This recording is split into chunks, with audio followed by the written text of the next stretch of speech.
Anyone that follows basketball or the Golden State Warriors has probably either heard about Draymond Green punching Jordan Poole in practice or they've seen the video released by TMZ. If you haven't seen it, I'm not going to show it. It's here on YouTube, and you can find it pretty easily on TMZ's channel. Last night, when it was reported that there was an incident in practice, I had a pretty clear picture in my head of what might have went down. My imagination went to a scenario where Poole and Green got into some type of scuffle in the heat of play, especially since they've been talking a lot about these vets versus youngins scrimmages that the Warriors have been doing in practice lately. If you know basketball, you know sometimes guys will get in each other's faces, maybe even push and shove a bit, trash talk, and that's pretty normalized and accepted in sports. But what I witnessed in the video crossed a line. I know that OGs on a team like to let the young guys and the new guys know who's running things. There's hazing, trash talk, like I said, and people will crack jokes, and for the most part, it's all in good fun. You're probably going to have a hard time if you're sensitive on a team of men who might, like I said, mess with each other a little bit. Some might even argue that it's a rite of passage. And I want to pause here and say that I am not in any way, shape, or form condoning hazing, bullying, pushing, shoving, putting your hands on someone, or any of these behaviors because the black and white truth of it all is that every single one of these behaviors are juvenile and immature.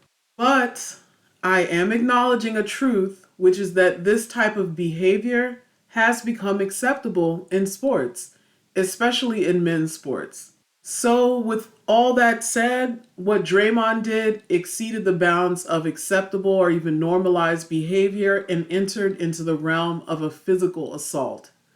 In any other workplace, he would be terminated immediately and banned from the premises.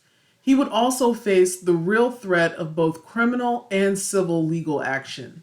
Besides that, a quote unquote normal employer would have a legal and ethical obligation to do whatever is reasonable to provide a safe work environment for their employees.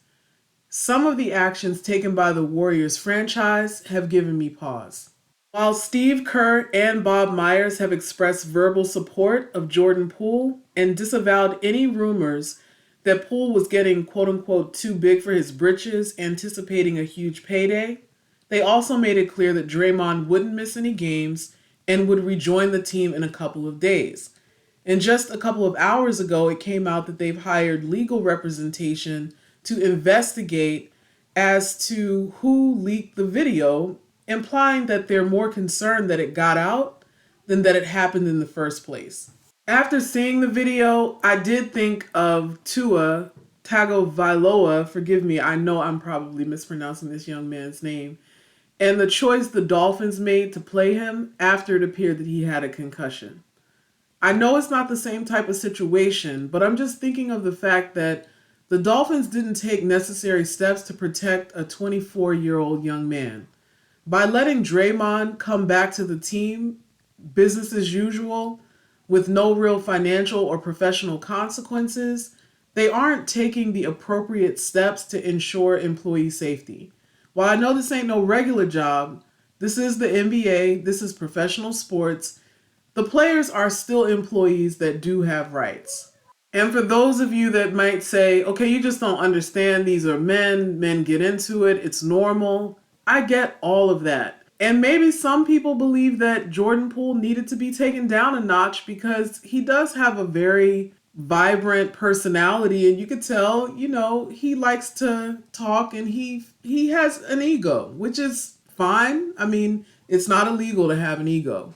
Imagine if Draymond had hit Stephen Curry like that. Or imagine if a young player punched Tom Brady like that. Would the consequences be different? And if so, why? Why doesn't Jordan Poole's safety on the job and his comfort level at his job matter as much as a player who has a franchise tag or who the world deems as more valuable because of how well they've done in their sports profession? So whether you're Dub Nation or not, you have to admit that the Warriors have a Draymond Green problem. While Draymond has been a great value add to the Warriors in many ways, he has been involved in repeated incidents of aggressive behavior.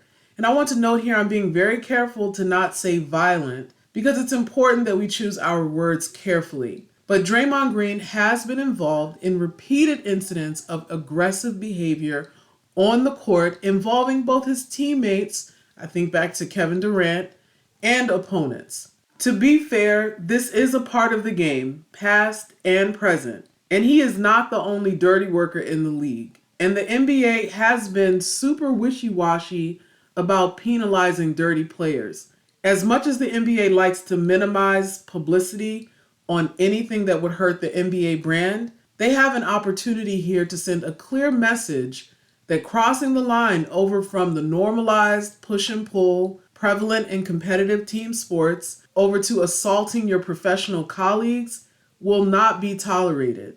There needs to be a zero tolerance policy for this type of violent behavior. Further, they need a consistent method of discipline league wide when a line like this is crossed. It shouldn't be a question as to what's going to happen to someone when they go into this area of committing assault against either their own teammate, an employee that maybe doesn't play basketball but works for the organization, or an opponent that works for another team. An apology, while fully warranted in this situation, is not enough, in my opinion. Draymond already has the luxury and the privilege of working in a profession that doesn't immediately terminate you for punching your coworker. There needs to be a real motivation for Draymond to check himself before he ever does anything like this again.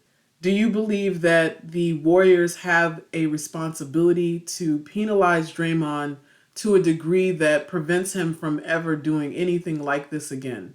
Thank you so much for listening to my commentary. Don't forget to like, comment, and subscribe, and I'm out.